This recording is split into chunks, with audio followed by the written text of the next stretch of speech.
Nos encontramos aquí en el Foro Económico Mundial en Davos y estamos con la subsecretaria de la Secretaría de Economía, Luz María de la Mora, a quien agradecemos muchísimo que tome esta entrevista para ADN 40. Querida Luzma, qué gusto verte aquí en Davos. Gracias, Carlos. Igualmente, sí me da mucho gusto estar aquí en Davos con ustedes. Muchas gracias. Es muy bueno que tú estés aquí, te conozco personalmente, hemos hablado mucho, sobre todo en nuestro programa en Es Negocio, en ADN 40, pero sí es cierto que mucha gente de México está a la expectativa de lo que significa la presencia de México acá en Davos. Lo hemos recogido en redes sociales, muchas preguntas. La gente quiere saber, Luzma, por qué se tenía una expectativa mucho más grande de una delegación del gobierno federal más participativa. Bueno, te tenemos a ti que estás muy bien representando a México, pero sí que son menos de los que se esperaban. Sí, Carlos, pues como ustedes saben, desafortunadamente estamos viviendo una emergencia en México como resultado de cuestiones relacionadas con la distribución de combustible en México. El accidente que sucedió en Hidalgo es una tragedia que nos duele a todos mucho y el presidente López Obrador le pidió a todo el gabinete que estuviera presente atendiendo la emergencia.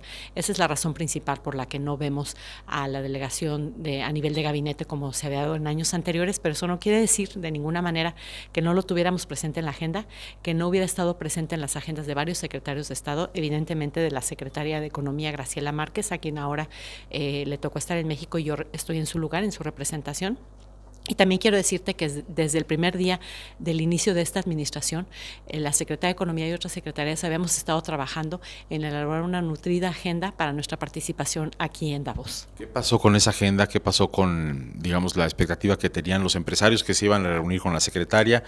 ¿Cómo se da este ajuste? Pues mira, básicamente la mayoría de las reuniones que teníamos previstas las estamos cubriendo Sergio Silva, que es el titular de la Unidad de Innovación y Promoción de la Secretaría de Economía, y tu servidora. Entonces, hemos tenido algunas reuniones que se han tenido que ajustar, pero en realidad estamos atendiendo reuniones de inversionistas, de empresarios, también a nivel de gobierno, porque nuestra intención aquí en Davos es dar a conocer los programas que tenemos en el actual gobierno en el sentido de promover inversión productiva, inversión privada. En la Secretaría de Economía tú sabes que tenemos 3 ejes: innovación, inclusión y diversificación, y lo que queremos es presentarle al mundo cómo esta nueva administración está tratando de hacer una política económica que sea de crecimiento productivo, pero que también atienda las necesidades de la mayoría de las personas en México. Se esperaba un anuncio de inversión de parte de la empresa suiza Nestlé que habría de hacerse en conjunto con la secretaria Graciela Márquez. ¿Qué pasará con esta inversión? La inversión se mantiene. Lo único que va a cambiar es la fecha del anuncio y el momento en que se hará. Pero la inversión de Nestlé se mantiene. Nestlé tiene confianza en México. Han estado trabajando en México por muchos años y en ese sentido el hecho de que la secretaria Márquez no esté aquí el día de hoy no incide en lo más mínimo en lo que se refiere a la inversión misma. Luzma, ¿cómo se ajusta el diálogo entre la delegación que encabezas ahora tú y los inversionistas extranjeros, la gente de negocios, a la agenda del presidente López Obrador? Es decir, cuando me imagino les presentas los proyectos del tren del Istmo, del tren Maya, la refinería, ¿qué te dicen?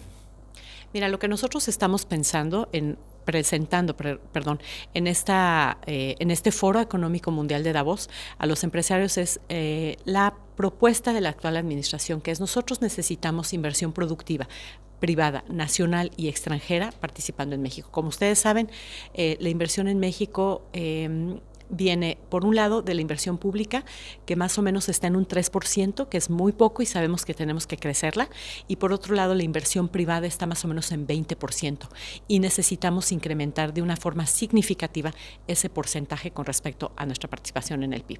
Entonces, de ahí la presentación que nosotros estamos haciendo a los inversionistas, a los empresarios, es que México es un lugar donde el inversionista se puede sentir tranquilo con sus inversiones. Es un lugar donde nosotros vamos a crear las mejores condiciones para que se pueda desarrollar la inversión. Y me parece que un tema muy importante y que es central de la actual administración es el combate a la corrupción, la necesidad de que en México impere el Estado de Derecho, la reducción de la impunidad, que son temas que afectan directamente a los inversionistas y que pueden incidir sobre un crecimiento positivo en México.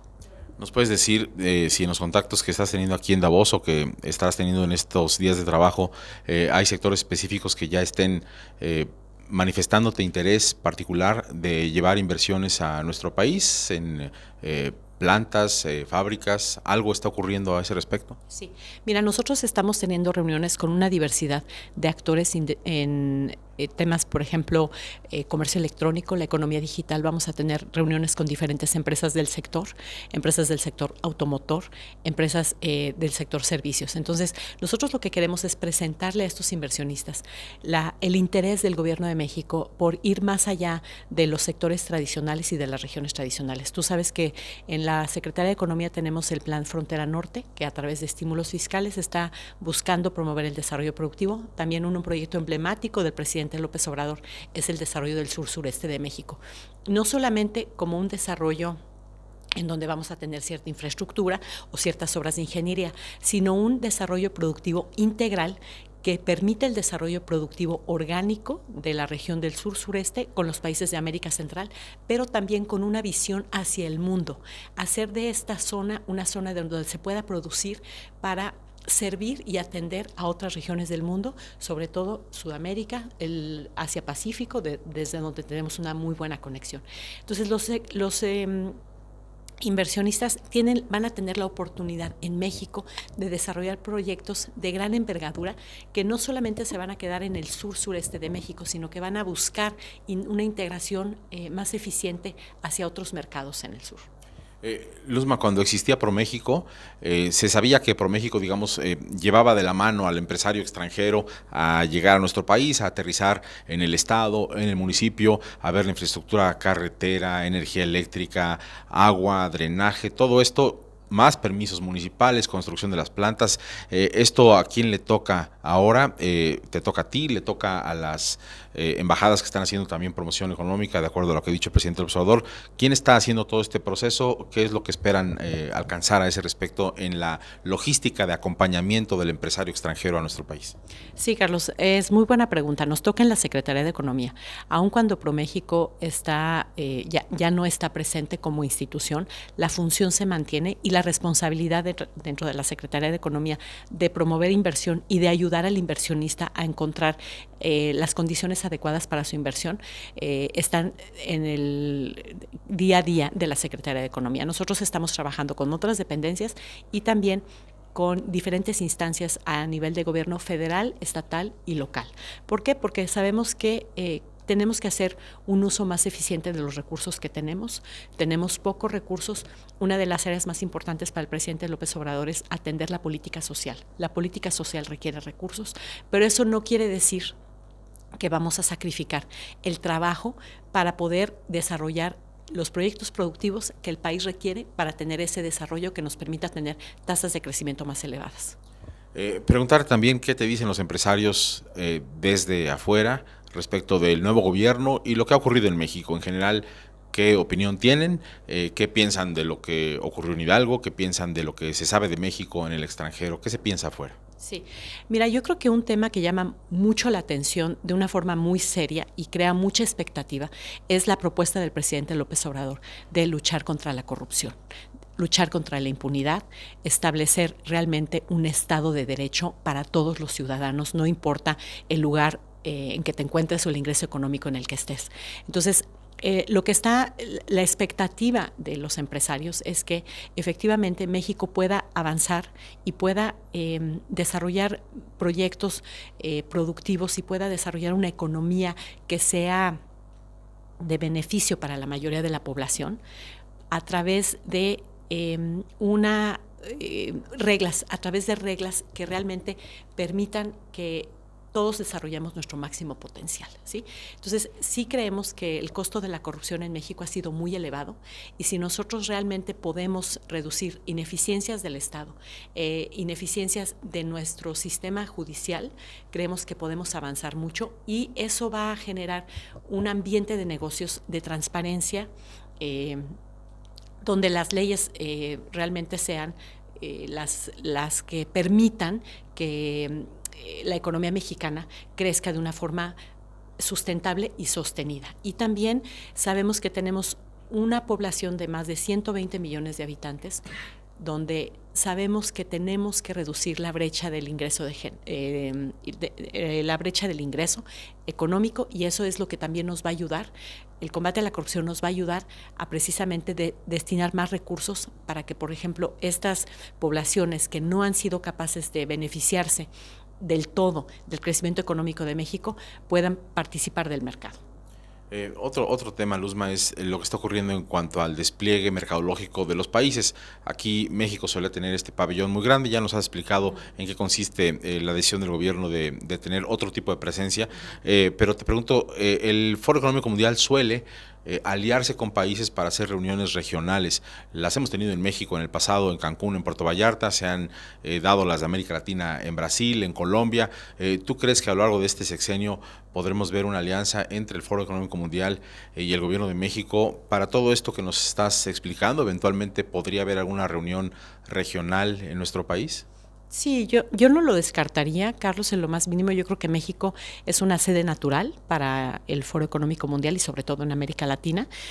Yo creo que lo que México tiene para ofrecer es muy importante, es muy significativo. Tenemos una economía que tiene un gran potencial de desarrollo, tenemos una población joven, más o menos el promedio de la edad de la población en México es de 27 años. Tenemos centros de desarrollo, centros de investigación, tenemos un sector productivo pujante, empresas que se internacionalizan cada vez más. Entonces, realmente México es una economía que está integrada a las cadenas globales de valor y está integrada al mercado internacional. Entonces, es natural esta asociación que pudiéramos establecer con el Foro Económico Mundial.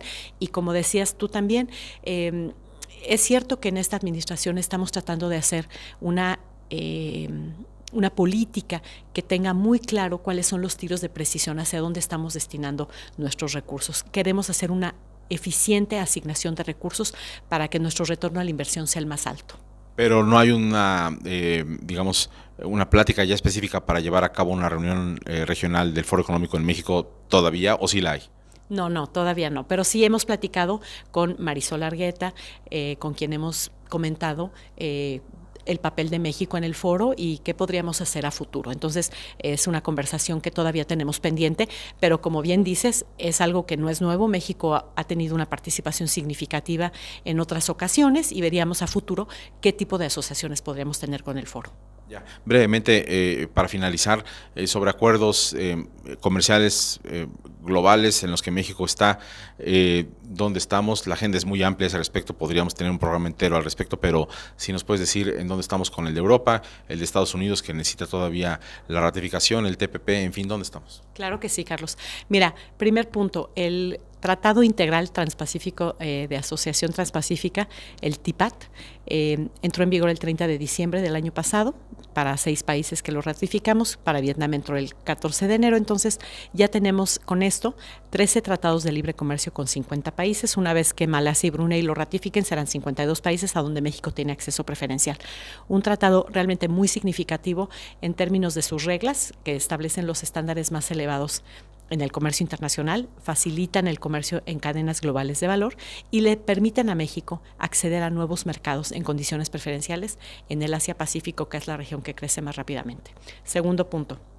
Con respecto al Tratado de Libre Comercio Unión Europea-México, estamos en el proceso de terminar la revisión legal. Tenemos previsto, tal vez para abril, podemos pensar en una firma del acuerdo, que es un acuerdo global que tiene los 3 pilares, el comercial, el de cooperación y el de diálogo político, y probablemente hacia el 2020 estaríamos viendo su ratificación, esperemos tanto en el Parlamento Europeo como en los parlamentos de cada uno de los países y en el Congreso en México. Tercer punto, el Tratado México-Estados Unidos-Canadá, que, como ustedes saben, se firmó el 30 de noviembre del año pasado y ahora está en proceso de su consideración en los 3 congresos, en Canadá, en México y Estados Unidos. En Estados Unidos ahorita pues hay un tema muy fuerte, digamos, en la confrontación que hay entre demócratas y republicanos. Es una cuestión de política interna en Estados Unidos, pero esa confrontación de alguna forma podría alterar los tiempos en el calendario legislativo y bueno, ahí de eso dependerá que el tratado llegue a consideración del Congreso en Estados Unidos, sobre todo en la Cámara de Representantes, ¿no? Creemos que es una discusión que se va a dar este año, esperamos que se dé y que tal vez para el 2020 ya sea que se ratifique en los congresos o que ya estuviera ratificado para su implementación. Pues Luzma, muchas gracias por hablar con nosotros, con ADN 40. Éxito para México y para la delegación que tú encabezas aquí en Davos y nos estamos viendo pronto. Gracias. Claro que sí, Carlos. Muchas gracias a ustedes. También éxito aquí en Davos. Gracias. Vamos a continuar con más información en ADN 40.